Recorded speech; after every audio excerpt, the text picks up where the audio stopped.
मला एक तर नेगेटिव्ह बोलायलाच आवडत नाही. चांगलं बोलावं. पांडुरंगाची मी रामकृष्ण हरिवाली आहे.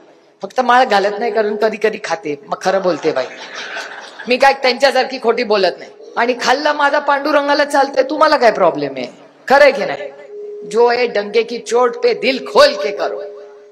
जो खाते खाते एकदा तर कुठे जेवायला गेले, खाल्लं तेवढंच व्हायरल. खाल्लं खाल्लं रे खाल्लं, काय का पाप केलं का काय? आणि मी एकटी म्हणत नाही, घोटाळे रोज घोटाळे काढतात. मी तर कंटाळून गेले. मला एक तर नेगेटिव्ह बोलायलाच आवडत नाही. चांगलं बोलावं. पांडुरंगाची मी रामकृष्ण हरिवाली आहे. फक्त माळ घालत नाही कारण कधी कधी खाते. मग खरं बोलते बाई, मी काय त्यांच्यासारखी खोटी बोलत नाही.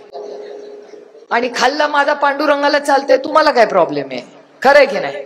आमचे आई वडील खातात, सासू सासरे खातात, नवरा खातो आणि आमच्या पैशानी खातो बाबा. दुसऱ्यांचं काय नाही, उदार आपला. जो आहे अपना जन्म काय जैसा आहे अपना हे.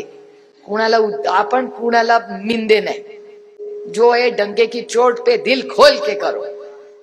जो खाते खाते एकदा तर कुठे जेवायला गेले, खाल्लं तेवढंच व्हायरल. खाल्लं खाल्लं रे खाल्लं, काय का पाप केलं का काय? आणि ओपन खाते मी. त्यामुळे फक्त माळ घालत नाही, त्याच्यामुळे अजून मोह होतो म्हणून खायचा.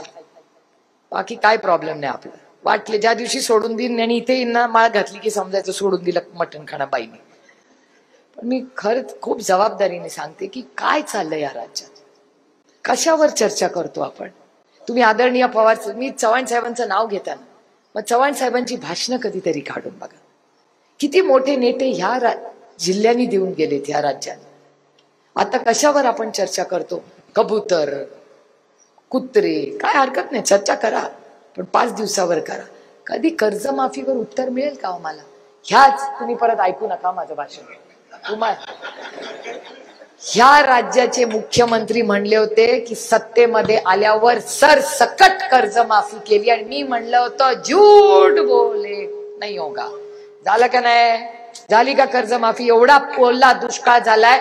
फक्त बगरे सर आणि राष्ट्रवादी काँग्रेस पार्टी, शरदचंद्र पवार गटातला प्रत्येक खासदार अमित शहाना जाऊन भेटला आणि म्हणला की आमच्या महाराष्ट्रात ओला दुष्काळ झालाय, ओला दुष्काळ जाहीर करा आणि सरसकट कर्जमाफी करा. तुम्ही सहकार चळवळीचे आज अध्यक्ष आहात, या देशाचे मंत्री आहात. कोण गेलं दुसरं? कोण गेलंय अमित शहाकडे? एवढ्या पुळका आहे ना या सगळ्यांना, मग का नाही कोणी गेलं त्यांच्याकडे? का जायचं? गृहमंत्री म्हणून नाही, सहकार मंत्री म्हणून. का नाही सरसकट केलंय कोणी? एक जण गेला नाही जो सत्तेमध्ये आहे आज. कारण का अधिकार त्यांना आहे. मुख्यमंत्री तर मला वेळच देत नाही, त्याच्यामुळे मी मागणंच बंद केले. 10 वेळा आपण वेळ मागितली, माणूस देत नाही, याचा अर्थ काय? समजून घ्या सुप्रिया सुळे, त्यांना वेळ द्यायचा नाही. कारण का आम्ही असं बोलतो ना. आणि मी ठरवलंय, इथे कामं करत नाही ना तुम्ही, माझी कामं दिल्लीतून होतात.